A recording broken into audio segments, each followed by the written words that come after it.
لیکن یہ کہ اس وقت جو عالم عرب پر صورتحال پیدا ہو گئی اس میں ہمیں کیا کرنا چاہیے، پاکستان کے جو حالات ہیں ان میں کیا مشورے ہیں، اب میں ان چیزوں کے بارے میں آپ سے چند باتیں عرض کروں گا۔ پہلی بات تو یہ ہے کہ مشرق وسطیٰ کے مسئلے میں اس کے پس منظر کو سمجھ لینا چاہیے۔ ہمارے بہت سے احباب جو ہے وہ فوری طور پر وقتی صورتوں کو، جیسے کہ حالات و واقعات ہوتے ہیں، صرف انہی کے اعتبار سے رائے قائم کرتے ہیں، چیزوں کا پس منظر جو ہے نگاہوں کے سامنے رہنا چاہیے۔ اس صدی کا ایک مختصر سا نقشہ ذہن میں رکھیے۔ یہ 20ویں صدی کے آغاز کے وقت، جسے ہم پورا کہتے ہیں مڈل ایسٹ، بلکہ صرف مڈل ایسٹ نہیں، پورا شمالی افریقہ سلطنت عثمانیہ کا حصہ تھا، خلافت عثمانیہ۔ لیبیا، الجزائر، مصر، پورا حجاز، یمن، پورا عراق، شام، اور یہ شام ہی کے حصے ہیں در حقیقت، اردن اور لبنان، یہ سب، یہ شام عرب، عراق عرب، یہ پورا علاقہ خلافت عثمانیہ یہ اس کا حصہ تھا۔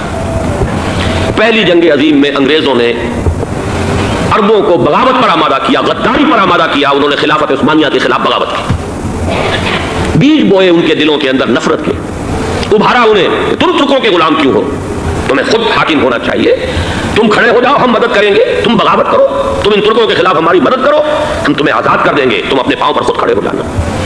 یہ بہت ہی ہمارے لیے دردناک المیہ ہے اس پہلی جنگ عظیم کا۔ کرنل لارنس جیسا شخص، برطانوی استعمار، اور اس کے نتیجے میں عربوں نے بغاوت کی۔ اور اس قدر دردناک بات آپ کو بتا رہا ہوں، میں پہلی مرتبہ جب سن 62 میں حج کے لیے گیا مدینہ منورہ میں، ابھی وہ ریل کے انجن کھڑے ہوئے تھے۔ یہ ترکی کے زمانے میں، سلطنت عثمانیہ کے زمانے میں بغداد سے مدینے تک ریلوے لائن تھی۔ یہ پورا ایک عالم سلطنت عثمانیہ، سلطنت نہیں، خلافت عثمانیہ، پوری ٹرینیں جو ہے ترکوں کی اڑائی گئی، ہزاروں ترکوں کو شہید کیا گیا، یہاں تک کہ صحن حرم میں شہید کیے گئے سینکڑوں ترک۔ یہ جرم تھوڑے نہیں ہے، معمولی نہیں۔ آج جس کی سزا مل رہی ہے، معلوم ہونا چاہیے کہ وہ جرائم کون کون سے تھے۔ اب بھی جو لوگ گئے ہیں انہوں نے دیکھا ہوگا، ترکی کا قلعہ موجود ہے اوپر پہاڑی کے اوپر، حرم کا جو سب سے بڑا دروازہ ہے باب ملک عبدالعزیز، اس کے سامنے ایک لائبریری ہوتی تھی، اب تو غالباً وہ بھی گرا دی گئی ہے، اس کے پیچھے پہاڑی پر ترکوں کا قلعہ ہے پرانا، اس پر توپیں موجود تھیں۔ جب بغاوت ہوئی ہے، جو حرم میں آئے ہوئے تھے ترک فوجی، ظاہر بات ہے نہتے، وہ تو نماز پڑھنے آئے ہوئے تھے، ان کو وہاں ذبح کیا گیا ہے، اور ترکوں نے اپنی توپیں استعمال نہیں کی کہ کہیں بیت اللہ کو کوئی نہ پہنچ جائے۔ بہرحال یہ غداری ہوئی ہے پہلی جنگ عظیم کے دوران، اور نہ صرف ترکوں کے، عربوں نے کی ہے۔ جیسا کہ میں نے کہا تھا، دو ہیں سب سے بڑے مجرم روئے ارضی کے اوپر امت مسلمہ کے طبقات۔ ہمارا پنجابی سپاہی بھی جا کر انگریزوں کی مدد کر کے ایلن بی کو قبضہ جو لے کر دیا بغداد کا، اس میں ہمارے مسلمان پنجابی سپاہی بھی شامل تھے۔ یہ خون چکاں باب ہے ہماری تاریخ کا اس صدی کا۔ لیکن اس کے بعد سلطنت عثمانیہ کے ٹکڑے ہو گئے، چیچڑے ہو گئے۔ ایک انگریز نے لکھا ہے یہ جملہ، ذہن میں بجھا ہوا جملہ، کہ تاریخ میں یہ بات ثبت ہو جائے گی کہ ایک انگریز نے اس سلطنت کے ٹکڑے کر دیے کہ جو عمر فاروق نے قائم کی تھی رضی اللہ تعالیٰ عنہ۔ یہ پورا عالم، یہ تمام علاقہ کس نے پتہ کیا تھا؟ یہ بات ہاتھ بدل گئے تھے، پھر ترک آ گئے، خلافت عثمانیوں کے پاس چلی گئی، لیکن یہ سلطنت تو حضرت عمر رضی اللہ تعالیٰ عنہ کے زمانے سے چلی آ رہی تھی۔ اس کو ایک انگریز کرنل نے، اور اس نے بغاوت میں آمادہ کر کے عربوں کو اور ترکوں کے پیٹھ میں چھرا ڈھکوا کر ان کے ذریعے سے اور ٹکڑے کر دیے۔ لیکن جب جنگ ختم ہوئی، اب انہوں نے کہا کہ ہمیں آزادی دیجیے۔ اب انہیں معلوم ہوا کہ غداروں کو دنیا میں کیا ملتا ہے، ٹکڑے کر دیے گئے۔ یہ حصہ عراق یہ انگریز کے پاس رہے گا، شام کا یہ علاقہ یہ فرانسیسیوں کے پاس رہے گا، مصر پر انگریزوں کا تسلط رہے گا، لیبیا اطالویوں کے پاس رہے گا، لے دے کر یہ جو علاقہ تھا حجاز، چونکہ وہاں کچھ تھا ہی نہیں، بوادن غیر ذی زرع، یہ عربوں کے پاس چھوڑ دیا گیا۔ اس وقت جو بادشاہ ہیں شاہ حسین اردن کے، ان کے دادا سب سے بڑے غدار وہی تھے، لہذا ان کو اس علاقے کی بادشاہت دے دی گئی۔ اس کے بعد نجد سے ایک تحریک اٹھی ہے، وہ سعودی جو خاندان ہے وہ نجد سے اٹھا۔ نجد میں اس وقت کچھ بھی نہیں تھا، وہ تو صرف ریت کے تودے تھے اور کچھ بھی نہیں، لہذا ادھر کسی استعماری قوت کو دیکھنے کی ضرورت ہی نہیں تھی۔ وہ تو بعد میں تیل برآمد ہوا، اس کی حیثیت ہو گئی، اور یہ امارات کا علاقہ جو ہے اس کی دنیا میں اب گویا کہ یوں سمجھیے کہ جو سب سے زیادہ اہم علاقے ہو سکتے ہیں روئے ارضی کے نقشے پر، ان میں سے ایک وہ ہو گیا۔ لیکن یہ اس وقت کی بات میں کر رہا ہوں، کوئی حیثیت نہیں تھی، لہذا اس کو چھوڑ دیا گیا۔ یہ ہے تاریخی پس منظر، یہ لکیریں جو کھینچی گئی ہیں۔ یہ ایک ملت اسلامیہ کو جو قومیتوں میں تقسیم کیا گیا، پھر نعرے لگوائے گئے المصر للمصریین، الشام للشامیین۔ اب شامی ایک علیحدہ قوم ہو چکے ہیں، مصری ایک علیحدہ قوم ہو چکے ہیں، عراقی ایک علیحدہ قوم ہو چکے ہیں۔ یہ ساری تقسیمیں استعمار کی پیدا کرنا ہے، اس کا کوئی تعلق اسلام کے ساتھ نہیں۔ اب ضرورت تو اس بات کی تھی کہ استعمار کے پنجے جب یہاں سے کچھ ہٹے، دوسری جنگ عظیم کے بعد ایک دور آیا، امریکہ ابھرا ہے دنیا کی عالمی سطح پر سیاست میں، اس کے ہاں کچھ آزادی کے تصورات تھے۔ اس نے بھی سپورٹ کیا. برطانیہ کمزور ہو چکا تھا, وہ اتنے بڑے علاقے کو ہولڈ نہیں کر سکتا تھا. ہندوستان بھی آزاد ہوا. پھر یہ کہ اور دوسرے علاقوں سے بھی اس کو پسپائی اختیار کرنی پڑی. استعمار کے پنجے جس طرح بھی ہوئے ان کے سینوں سے, عربوں کے سینوں سے جو ہے گویا کہ وہ ہٹے. لیکن امریکہ نے ایک اپنی بہت بڑی حکمت عملی جو اختیار کی, عالم عرب کے سینے میں اسرائیل کا خنجر پیوست کر دیا تاکہ یہ کبھی آزاد نہ ہو جائیں, ہمارے انگوٹھے تلے رہے, ہماری پالیسی گمن کرے. یہ استعمار کا دوسری جنگ عظیم کے بعد جہاں برطانوی استعمار, فرانسیسی استعمار رفتہ رفتہ یہ ہٹنے شروع ہوئے. صدر ناصر نے انگریزوں کو اٹھا کر پھینکا میڈیٹرینین میں اور دوسرے جگہوں سے. الجزائر نے آزادی حاصل کی فرانس سے, اطالویوں سے جو ہے لیبیا والوں نے آزادی حاصل کی. یہ ہو گیا, لیکن ایک خنجر پیوست کر دیا گیا اسرائیل کا سینہ عرب میں. اس صورتحال میں ظاہر بات ہے کہ ایک تو بڑی آئیڈیل پوزیشن تھی کہ پورا عالم اسلام متحد ہو, لیکن وہ تو بہت دور کا خواب معلوم ہوتا ہے. علامہ اقبال سے بڑا کوئی نقیب نہیں ہے ملت اسلامی کی وحدت کا. ایک ہو مسلم حرم کی پاسبانی کے لیے نیل کے ساحل سے لے کر تابقا کے کاشغر. لیکن انہیں بھی اپنے لیکچرز میں کہنا پڑا اس وقت جو صورتحال ہے پورے عالم اسلام کی ایک وحدت بن جانا تو تقریباً ناممکن نظر آ رہا ہے. اگر کسی طرح ایک common wealth of Muslim nations وجود میں آ جائے تو بھی بڑی کامیابی ہوگی. لیکن اس سے بھی پہلے یہ تو زیادہ آسان تھا کہ عالم عرب ایک وحدت کی شکل اختیار کر لے. یہ تو ایک قوم ہے, اکثر و بیشتر ایک نسل یا زیادہ دو نسلیں کہتی تھی. شمالی افریقہ میں بربر نسل بھی ہے, باقی تو سب عرب ہے. یہ پورا عالم ایک نسل, ایک زبان, پورے اتنے رقبے کے اوپر بولے جانے والی ایک زبان, یہ تو ایک ہو جائے. افسوس یہ ہے کہ اس کا ایک ہو جانا, ایک شخصیت ابھری تھی جو مذہبی مزاج کی شخصیت تھی, جو دینی مزاج کی حامل شخصیت تھی. اگر اس کی قیادت میں عالم عرب متحد ہو جاتا تو واقعتاً ایک بہت بڑا جو ہے مرحلہ وہ طے ہو جاتا پوری عالمی ملت اسلامیہ کی ایک وحدت اختیار کرنے کا. وہ شخصیت تھی شاہ فیصل شہید کی. اور اس لفظ کے ساتھ ہی آپ کے ذہن میں آ گیا ہوگا کیوں انہیں شہید کر دیا گیا, کس نے کیا کرایا, کہاں سے تعلیم حاصل کر کے آیا تھا وہ جس نے شہید کیا شاہ فیصل شہید کو. اس کی گردن پر کون سوار تھی, وہ یہودی لڑکی کے جس کے فوٹو بھی شائع ہوئے, ایک گردن پر اٹھائے کھڑا ہوا شہزادہ اپنی ایک یہودی دوست کو, لڑکی کو. اور وہی ہے کہ جس نے جا کر پستول سے شہید کیا ہے.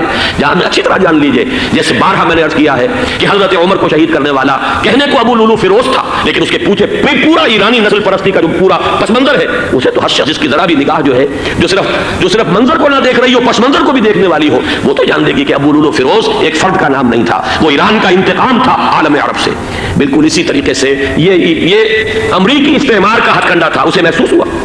شاہ فیصل مذہبی مزاج کا شخص یہ ابھر رہا ہے, اور یہ شاہ فیصل کی حکمت عملی کا ذرا آپ اندازہ کیجئے. لاہور میں سمٹ کانفرنس ہوئی, اس میں وہ آئے, سب سے ٹاورنگ پرسنالٹی پورے اس وقت عالم اسلام کے اندر شاہ فیصل کی تھی.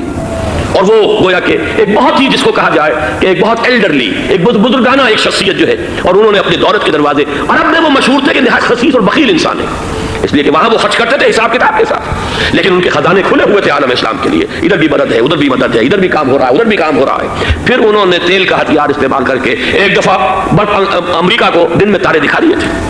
لہذا ان کا ہٹایا جانا سین سے یہ امریکی استعمار کے لیے لازم تھا. اب لے دے کر رہ گئے کون سیکولر مزاج کے لوگ. پہلی اٹمپٹ جمال عبد الناصر نے کی, ناکام ہو گیا. قذافی صاحب نے کوشش کی کہ وہ ان کی جانشینی حاصل کر لے, ناکام ہو گیا. اب ایک تیسری شخصیت صدام حسین کی, ملحد ہے, اسلام سے کوئی سروکار نہیں. باس کا فلسفہ سیکولرزم پلس عرب نیشنلزم, یہ اصول ہے. لیکن یہ ہے کہ یہ شخصیت ابوبکر ایسی آئی ہے کہ اس سے اس وقت یہ جان لیجئے, میں امریکہ میں بھی عربوں سے مل کر آیا ہوں, سعودی عرب میں بھی میں وہ دیکھ آیا ہوں. نوجوان نسل جو ہے عربوں کی, پورا جو دوسرے عرب ممالک ہے جہاں پر کہ مذہب کا اتنا چرچا ہی نہیں ہے, پورا فلسطینی عرب, جارڈن کے عرب, شامی عرب عوام, وہ سب کے سب صدام کے پیچھے ہیں. اس لیے کہ انہیں نظر آ رہا ہے کہ ایک شخص پھر ایسا پیدا ہو کر سامنے آ گیا ہے جو شاید عالم عرب کو پھر یونائٹ کر دے. اور یہ ہے اصل وہ شے کہ جو امریکہ کے لیے کسی صورت میں قابل قبول نہیں. دولت کے یہ ذخائر, خلیج کی یہ دولت, سیال سونا اور اس کے ذخیرے, اور یہ کسی طریقے سے یہ امریکہ کے زیر اثر ہے. یہ ہے وہ شے جو اسے برداشت نہیں ہے. وہ کوئی اربوں کی محبت میں نہیں آیا 2.5 لاکھ فوج لے کر. وہ کوئی شاہی عرب جو خاندان ہے سعودی, اس سے اس کی کوئی دلچسپی نہیں ہے. کوئی پتہ نہیں کہ وہ خود ان کو ہٹا دے اور وہاں پر کوئی جمہوری ڈھانچہ جو ہے وہاں پہ کھڑا کروا دے خود امریکہ. اس لیے کہ سعودی عرب میں دیکھ آیا ہوں حالات اگرچہ ظاہر بات ہے کہ زیادہ گہرائی میں تو وہاں جانے کا موقع ہی نہیں ہوتا, بہت ہی مستبد حکومت ہے, لیکن صاف نظر آ رہا ہے کہ اس وقت دونوں طبقے نوجوانوں کے جو ہے وہ شاہی خاندان کے شدید خلاف ہو چکے. جو وہاں پر جدید مثقف طبقہ ہے, جدید تعلیم یافتہ, جو باہر پڑھ کر آیا امریکہ میں اور کہیں اور وہ کثیر تعداد میں, اب وہ صاف سوال کر رہے ہیں کہ یہ billions and billions of dollars کے جو ہمارا خرچہ آتا تھا, ہمارے ہتھیاروں کے آرڈر جاتے تھے, وہ کہاں گئے؟